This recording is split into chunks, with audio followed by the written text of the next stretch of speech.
সংগ্রামী তৌহিদি জনতা, বলতেছি, আপনারা জানেন ইসলামী আন্দোলন বাংলাদেশ 28 জুন জাতীয় মহাসমাবেশ ডাকিয়েছে ঢাকা উত্তরে। আজকে ইসলামী আন্দোলন বাংলাদেশ কক্সবাজার জেলার পক্ষ থেকে শুরু হবে ইনশাআল্লাহ। আমরা যারা নেতা কর্মী সেখানে উপস্থিত হচ্ছে, ইনশাআল্লাহ আমরা এখান থেকে দেওয়ানবাজার পর্যন্ত যাবে আমাদের মামুন ভাইয়ের নেতৃত্বে। ইনশাআল্লাহ আমাদের তরুণ রাজনীতিবিদ আমাদের মামুন ভাইয়ের নেতৃত্বে ইনশাআল্লাহ আজকে এই শুরু হবে। সংগ্রামী সাথী বন্ধুরা, আমি বলে দিতে চাই, বাংলাদেশ এখন আর স্বৈরাচার নাই, আর স্বৈরাচার আসতে দিব না।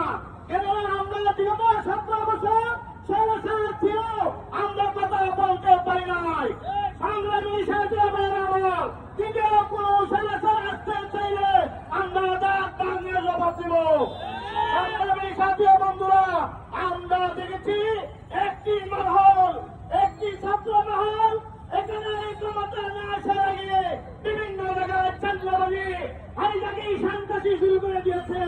আমি বলে দিতে চাই, ইসলামী আন্দোলনের ঐক্য নিবেশ রাখতে কোন বাংলাদেশে চাঁদাবাজি করতে দিব না। সংগ্রামী সাথী বন্ধুরা, আপনারা দেখেছেন ইসলামী